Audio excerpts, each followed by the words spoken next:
Paix et tout bien, amis auditeurs. Je suis très heureuse de vous retrouver pour notre série franciscaine Pax et Bonum avec François d'Assise, donc dans notre série spéciale de connaissances de François à travers un ouvrage vraiment très riche de Julien Green que nous avons la chance d'avoir en audio grâce aux éditions Saint-Léger.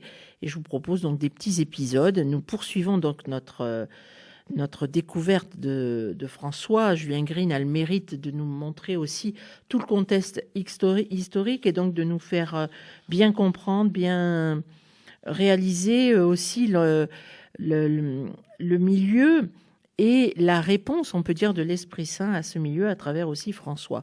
François va avoir une conversion qui n'est pas une conversion fulgurante du jour au lendemain, qui est progressive et longue. On l'a bien vu, on a écouté donc sa première grave expérience, on peut dire, à travers la prison.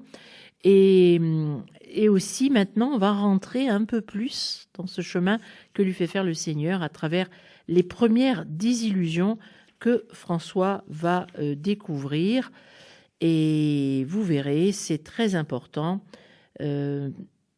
parce que chez François, il y a en même temps cette soif de gloire humaine, de gloriole, mais vous verrez petit à petit, le Seigneur va transformer son idéal à travers aussi, justement, ces quelques désillusions. Écoutons.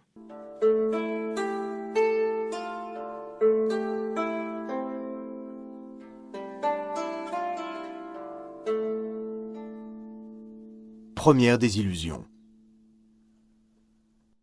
Après le cauchemar de la prison, le retour à la maison familiale dut paraître doux à François, et réconfortante l'affection dont l'entoura sa mère. Plus vivifiante que tout, la liberté. Mais cette liberté, que pouvait-il en faire? Il était malade et très malade, tuberculeux, après ces mois de captivité.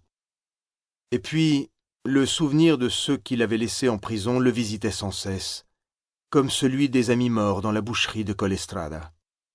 Les négociations de paix commençaient, disait-on, mais ne rendaient pas la vie à ces absents-là. Les soins qu'il reçut finirent à la longue par lui redonner un peu de force. Appuyé sur une canne, il put faire le tour de la maison, la reconnaître. Certes, rien n'avait changé autour de lui, mais ce n'était plus le roi de la jeunesse qui se promenait de pièce en pièce, et le changement n'était pas du tout entier physique. Peut-être François se sentait-il vieilli par la souffrance et désabusé. Le printemps s'annonçait, avec son irrésistible appel à la joie. Ce moment de l'année, on ne peut pas le rêver plus beau qu'à Ombrie. Et dès que cela lui fut possible, François put se risquer à faire quelques pas dans la campagne, presque à la porte de la maison, au bout de la rue. À quel enchantement il s'attendait! Gagnant un endroit d'où il pouvait voir toute la plaine jusqu'à Pérouse, le damier des champs et des vergers, les étangs qui miroitaient et les méandres du Tecchio sous les jeux du soleil, il s'arrêta et regarda tristement ce paysage qui lui était cher. Si belle que fût la nature, elle ne le touchait plus. Par un phénomène étrange, l'amoureux de la lumière, des prés tout en nuances délicates, des bois d'un vert encore timide, connut la désolation de l'indifférence. L'homme intérieur exigeait quelque chose de plus que le monde visible ne lui donnait ce jour-là. Il était déçu. Pourquoi? Il dut se le demander de retour dans sa chambre, mais le travail que Dieu fait en nous échappe à l'analyse. Simplement, on ne sait pas. Ce qui avait du goût n'en a plus. On se déprend du monde et de soi. Une sorte de langueur s'empare de l'âme. Peut-être la faiblesse du corps y est-elle pour quelque chose, et l'obsession des horreurs d'une guerre inutile, perdue. François, convalescent, demandait encore des soins qu'on lui prodiguait. Sa mère par amour, son père pour des motifs probablement moins nobles. Dans sa tête pleine de calculs, l'avenir du magasin dépendait de la santé de son fils aîné. Il avait versé la forte somme pour le tirer de prison. Il voulait à tout prix remettre sur pied le garnement, car c'était ainsi qu'il continuait à le voir. Angelo était encore trop jeune. Avec le tour que prenaient les événements, François devenait de plus en plus intéressant. Il y avait une place à prendre, soit dans le monde des affaires, soit dans le monde des seigneurs, là où les rêves du père rejoignaient bizarrement ceux du fils. Mais aussi Bernardone chérissait-il cet étrange canard qu'il avait mis au monde. Que se passait-il à Assise? En deuil de tant de ses enfants, elle se remettait difficilement de ses blessures. Derrière ces fortifications imposantes, il ne lui restait que peu de monde pour la défendre. Et que pouvait-elle faire d'autre sinon se plier aux exigences de sa rivale victorieuse, la commune de Pérouse? Commune, mais papale? À vrai dire, les conditions de paix n'étaient pas déraisonnables. Il s'agissait de dédommager les seigneurs qui s'étaient réfugiés à Pérouse et dont les demeures avaient été saccagées et détruites. Payer et reconstruire, tel était le programme. Assise était riche, et elle obtempéra non sans grincer des dents. En retour, les seigneurs dédommagés acceptaient le gouvernement communal et s'engageaient à ne plus porter leurs différends éventuels devant l'adversaire ancestral. Quels échos de tout cela parvenaient aux oreilles de François? Il apprenait que peu à peu, Assise se repeuplait. Comme lui, elle revenait à la santé. Il pouvait se croire guéri, et l'heure vint où la maladie propice aux songeries spirituelles finit par lâcher prise, pour un temps au moins.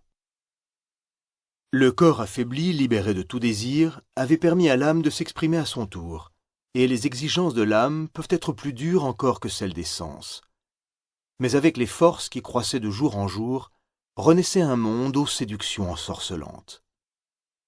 Comment, dans son lit de maladie, François avait-il pu oublier la splendeur de la création, au point de la méconnaître lors de sa première sortie? Cela ressemblait à un blasphème. L'obsession de la beauté sous toutes ses formes retrouvait son empire sur cet être aussi singulièrement accordé à la joie qu'à la souffrance. De nouveau, il se jeta dans les rues de sa ville un peu comme on reprend possession d'une citadelle reconquise. La paix régnait, précaire, humilié, mais le bonheur redevenait possible et François pouvait se remettre à chanter. Des amis, échappés au massacre de Collestrada, accoururent vers celui qu'ils pensaient avoir perdu. Le François d'avant la défaite faisait tout oublier d'une année tragique. Comme après toute guerre, un sursaut d'allégresse s'emparait des jeunes hommes, tout prêts à mordre à la vie, ainsi qu'au plus beau jour. Dans l'ordre à peu près rétabli, pouvait renaître enfin le charmant désordre des nuits, puisque le roi de la jeunesse était là avec ses chansons, ses éclats de rire et son argent. Lui aussi avait faim de plaisir. Sa phrase malencontreuse sur le sein futur s'effaçait de toutes les mémoires, même de celle de François. La fête allait-elle reprendre? Elle reprit. Dans son langage emphatique, Celano nous dit que François n'avait pas encore secoué le joug de son criminel esclavage. De la guerre avec Pérouse et de la captivité du jeune homme, pas un mot. Sa maladie, selon le chroniqueur, était un effet de la grâce de Dieu pour ramener dans le droit chemin celui qui s'avançait, magnifique et la tête haute, à travers les grandes places de Babylone. Le vice, ajoute-t-il sobrement, finit par vous être une seconde nature. Voilà qui est net. Écoutons cependant la voix de Bonaventure de Bagnoregio, qui n'a jamais connu François, et qui, 35 ans après sa mort, nous assure que jamais il ne se laissa entraîner par la fougue des passions. Au feu donc tous les témoignages antérieurs qui nous disent le contraire. Et il est de fait qu'en 1263, on fit un holocauste d'une masse de fâcheux documents. Et c'est ainsi que se confectionne un saint de plâtre. Que ne prête-t-on l'oreille à ce que disait le saint lui-même dans d'invraisemblables crises de larmes? Je vivais dans le péché. Et plus tard, avec cette causticité qui ne le quitta jamais, ne me canonisez pas trop tôt, je suis parfaitement capable de faire des enfants. Mort à 46 ans, il ne devait se convertir qu'à 25. Il fit bien attendre Dieu, qui ne l'en aima pas moins. Et je ne dis pas que nous ne l'en aimons que plus, mais pécheur, le voilà près de nous. sans péché. Où est la conversion? Etiam peccata felix culpa. Ce que les libertins les plus effrénés reprochent au plaisir, c'est sa monotonie. Et s'ils ont pratiqué Lucrèce, ce quelque chose d'amer qui s'élève des sources de volupté. Avec sa sensibilité presque maladive, François dut connaître cet écœurement de la satiété. Des goûts salutaires, il faut du temps pour y atteindre, et François avait 22 ans. Que croyait-il? Que voulait-il? Jamais peut-être la terre ne porta de plus grands rêveurs. À coup sûr, sa foi était celle de sa mère, la plus purement catholique, mais naïve et superstitieuse, en même temps profonde et peu éclairée. Nous savons qu'il ne souffrait pas le blasphème, indication précieuse. Mais se tourmentait-il de voir que sa vie charnelle s'accordait mal avec sa religion? Un jeune Italien de ce temps-là connaissait-il de tels problèmes? On peut en douter. Et pourtant, les cathares parlaient, agitaient ces questions dans leurs sermons en plein air, et les troubadours chantaient l'amour courtois perpétuellement inassouvi pour la bien-aimée. Comment François n'eût-il pas attrapé au vol quelque chose de ces idées flottant autour de lui? Cela n'empêchait pas la frénésie des sens, mais lui-même ne se privait pas de faire entendre de sa belle voix les cantilènes provençales dont il était féru. D'un érotisme ésotérique, quel écho pouvait-elle éveiller chez ce garçon sensible à tout, à la beauté d'une fleur comme à la force d'une idée? Que demandait-il à la vie? Tant de choses, mais avant tout la gloire. Elle le hantait, même après la défaite et l'humiliation de la captivité. Comme à 16 ans, il voulait être le premier, le plus admiré.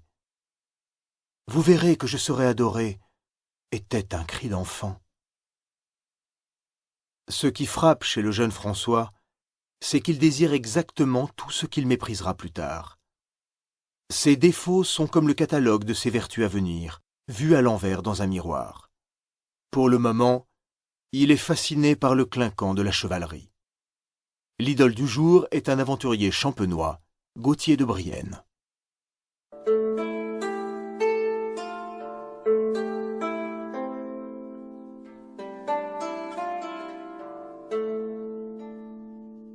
C'était donc un épisode de la vie de Frère François, de François d'Assise, par Julien Green, aux éditions Saint-Léger. Nous avons la chance de pouvoir aussi le suivre en audio. C'est très agréable et très bien fait.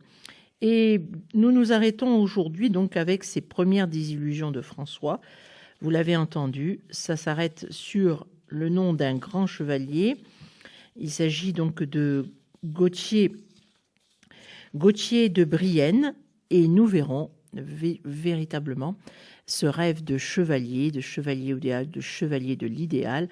Nous allons le découvrir dans notre prochain épisode. En attendant, je vous souhaite, comme François aimait à le dire et à le répéter, que le Seigneur vous bénisse, qu'il vous garde et qu'il vous tourne vers vous son visage et vous apporte la paix.